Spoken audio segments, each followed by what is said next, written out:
தஞ்சாவூரிலிருந்து மட்டும் ஒரு நாளைக்கு மட்டும் 4000 மெட்ரிக் டன் நெல் மூட்டைகள் இங்கு கொண்டு செல்லப்படுகின்றன.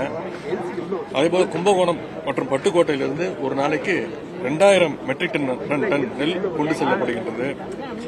எனவே இந்த நேரத்தில் பத்திரிகை அன்பருக்கு ஒரு விஷயத்தை தெளிவுபடுத்த விரும்புகின்றேன்.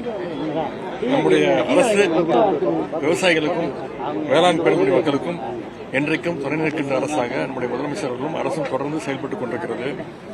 இது பொறுக்க முடியாமல் நேற்று இங்கே வருகை தந்த நம்முடைய எதிர்க்கட்சித் தலைவர் திரு எடப்பாடி பழனிசாமி அவர்கள் பல தவறான குற்றச்சாட்டுகளை பத்திரிகையாளர்கள் சொல்லியிருக்கிறார்கள். குறிப்பாக இந்த நெல் கொள்முதல் நிலையங்களுடைய செயல்பாடுகள் பற்றி முழுக்க முழுக்க உண்மைக்கு புறம்பான தகவல்களை அவர் இங்கே உங்களிடத்தில் சொல்லியிருக்கின்றார். திறந்தவெளி கொள்முதல் நிலையங்களில் கொள்முதல் செய்யப்பட்ட நெல் மூட்டைகளை குடோனுக்கு எடுத்து செல்லாததால் அங்கு புதிய நெல் மூட்டைகளை வைக்க இடமில்லை என்று ஒரு தவறான குற்றச்சாட்டை திரு எடப்பாடி பழனிசாமி அவர்கள் இங்கே சொல்லியிருக்கின்றார்.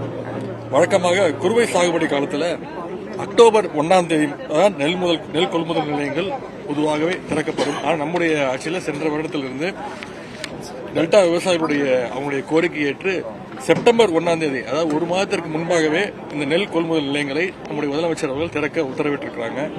அதன்படி சென்ற செப்டம்பர் 1ஆம் தேதியிலிருந்து நேற்று வரை, அதாவது 50 நாட்கள்ல மட்டும் கிட்டத்தட்ட 1825 நெல் கொள்முதல் நிலையங்கள் திறக்கப்பட்டுள்ளன. அதேபோல் நம்முடைய அரசு எடுத்த முயற்சியால் வரலாற்றிலே இல்லாத அளவிற்கு குறுவை சாகுபடி காலத்தில் கிட்டத்தட்ட 50 நாட்கள்ல சுமார் 10 லட்சம் மெட்ரிக் டன் அளவுக்கு நெல் கொள்முதல் செய்யப்பட்டுள்ளது. அதுல 8 லட்சம் மெட்ரிக் டன், அதாவது 81%, 81% நெல் மூட்டைகளை குடோனுக்கு ஏற்கனவே கொண்டு செல்லப்பட்டுள்ளன. மீதமுள்ள 1,93,000 மெட்ரிக் டன் நெல் மூட்டைகளை குடோனுக்கு கொண்டு செல்கின்ற பணிகள் தொடர்ந்து விரைவாக நடைபெற்றுக் கொண்டிருக்கிறது.